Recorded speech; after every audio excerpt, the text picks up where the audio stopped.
My sister had a baby, despite financial struggles. Now she's asking me for rent, and my family thinks I'm cruel for saying no.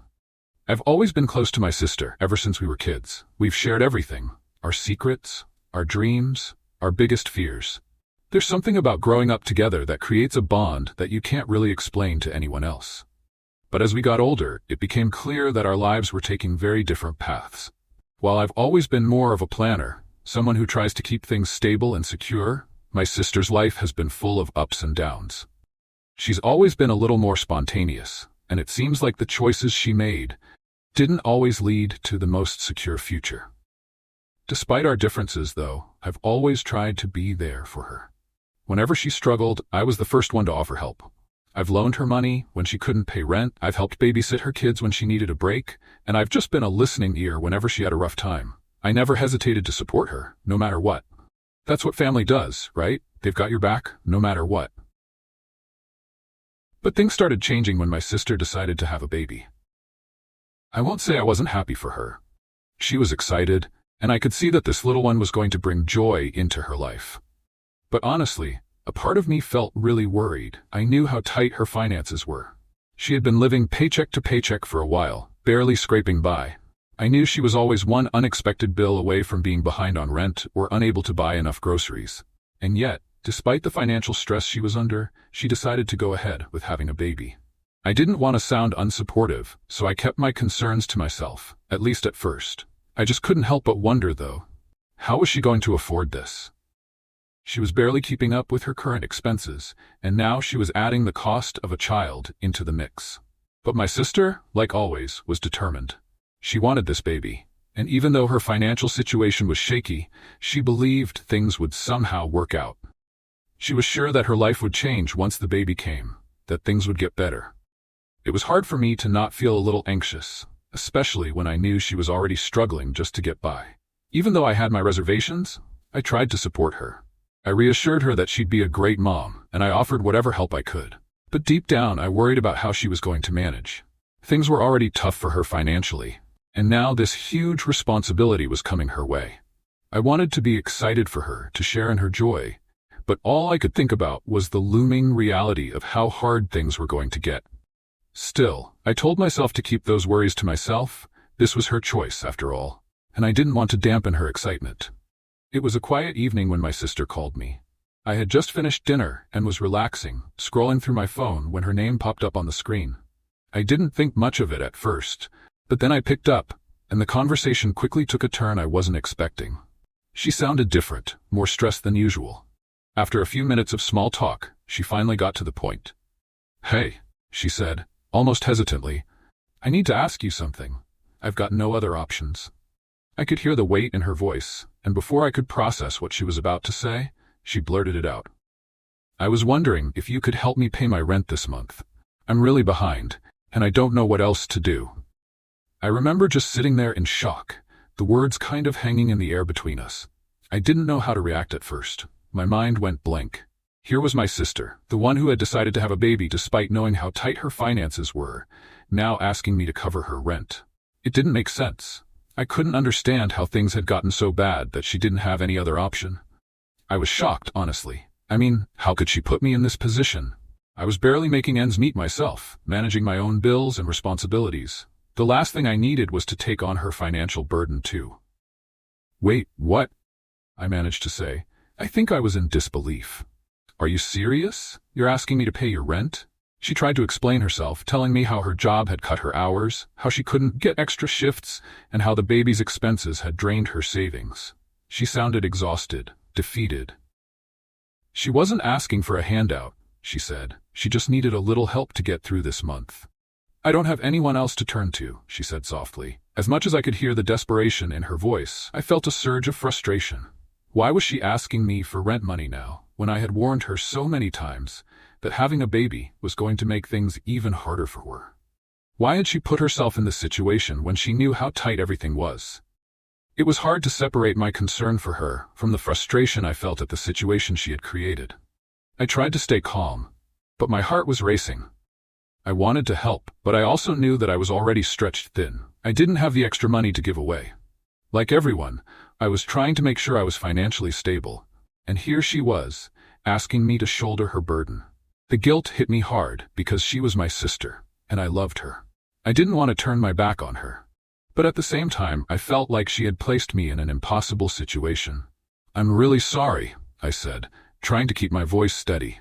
"But I just don't have the money to help you out right now, Wes. I've got my own bills to pay, and I'm just not in a position to take on yours too." There was a long pause on the other end of the phone.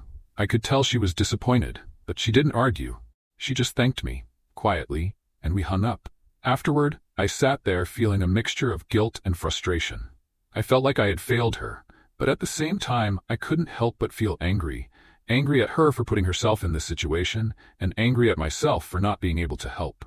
It was a horrible feeling, like I was failing as a sister, but also like I was being asked to sacrifice too much of myself.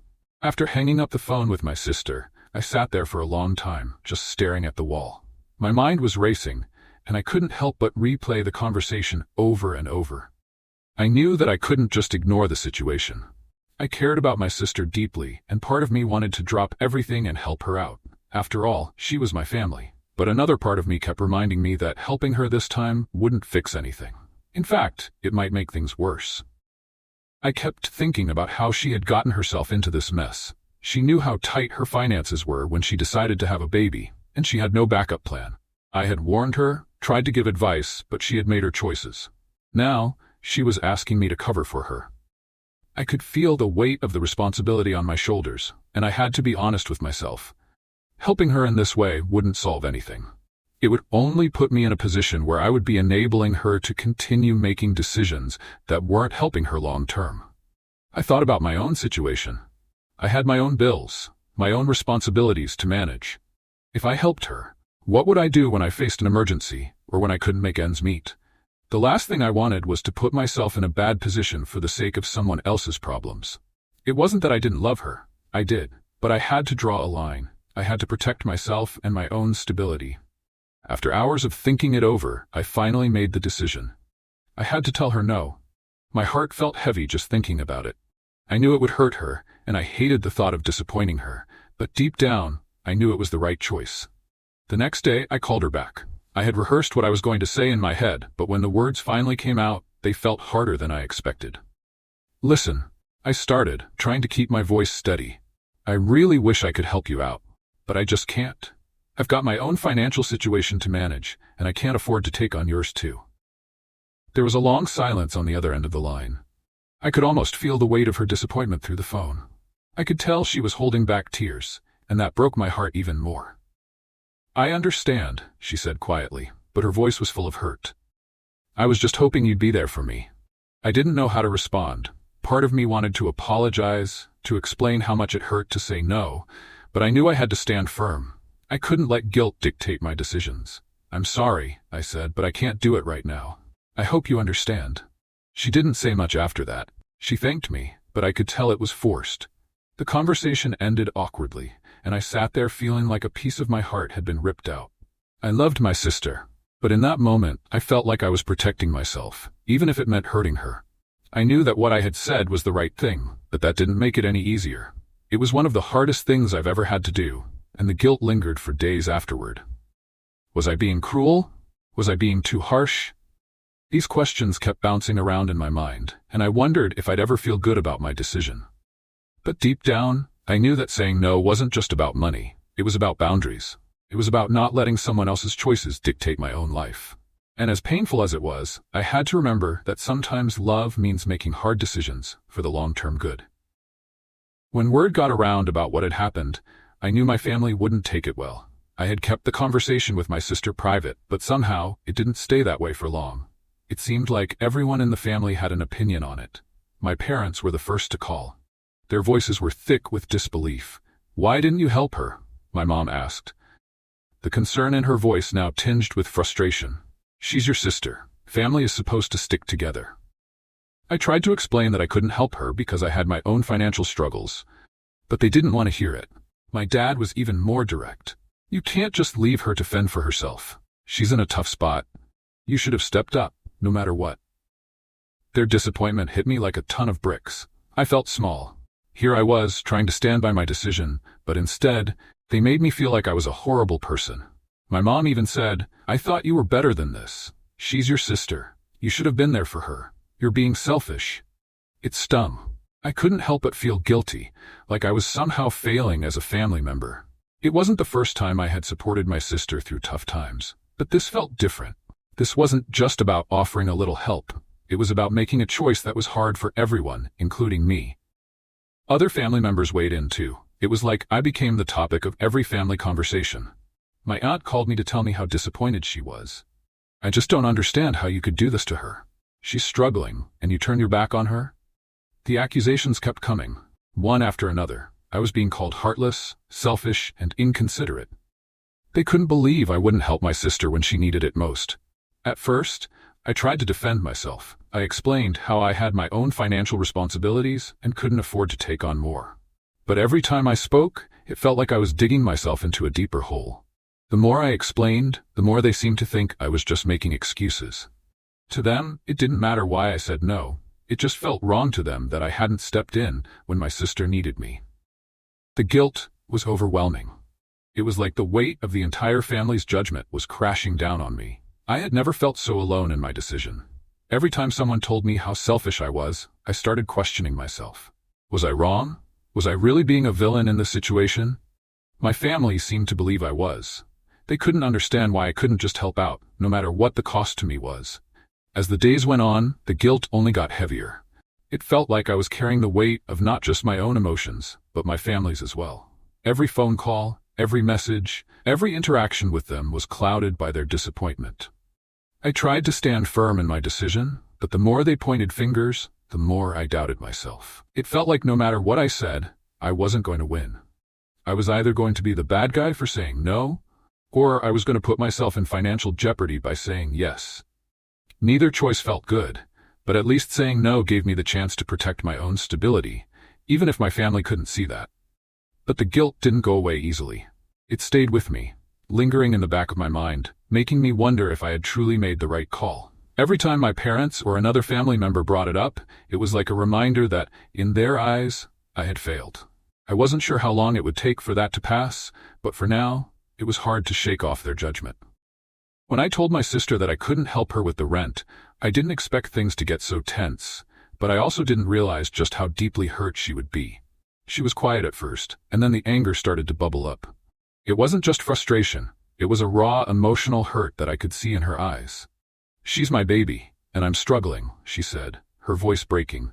"You're my sister, you're supposed to help me when I need it the most." That stung. I could tell she thought I didn't care about her or the baby, that I was somehow turning my back on her when she needed support the most. In that moment, I realized how deeply she felt the rejection. It wasn't just about the money. It was about me, not being there for her in a way she felt I should have been. I could see her slowly distancing herself after that. She didn't call as often, and when we did talk, there was this distance, this wall between us. It was painful. I missed the way we used to be able to talk about anything without hesitation. But now, every conversation felt strained, like she was holding something back. It made me feel like I had let her down in a way I couldn't fix. And it wasn't just her. It was the rest of the family too. The tension didn't stop with my sister. My parents were still upset, and they made it clear that they thought I was in the wrong. But some other relatives, people who I thought understood me, started to pull away as well. It felt like the entire family had turned their backs on me. I tried to reach out, but it was clear that the rift I had caused was bigger than I had anticipated. At family gatherings, there was this weird energy. People would talk around me, avoiding the topic of my sister and the rent, but I could feel the judgment.